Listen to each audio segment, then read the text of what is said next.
இந்த பழத்துக்கு பழம் தேவையாப்பா? நீ சாப்பிட்டுதான் பாரு, நாக்குக்கு ரொம்ப ருசியா இருக்கும். என் நாவின் சுவையெல்லாம் அடக்கி ஆண்டு விட்டேனப்பா. பரவாயில்ல பாட்டி, கலப்பு தினமாவது கொஞ்சம் சாப்பிட்டு பாரு. சரி போடு. போடுறேன்.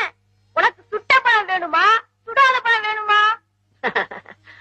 அது என்னப்பா, பழத்துக்கு கூட சுட்ட பழம் சுடாத பழம் இருக்குதே, உனக்கு தெரியாதா? சரி, சுடாத பழமாத்தான் போடு. சுடாத பழம் வேணுமா? போடுறேன் போடுறேன்.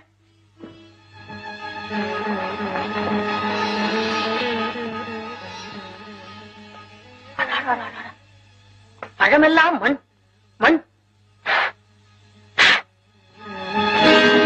என்ன பாட்டி, பழம் சுடுதா? முருகா,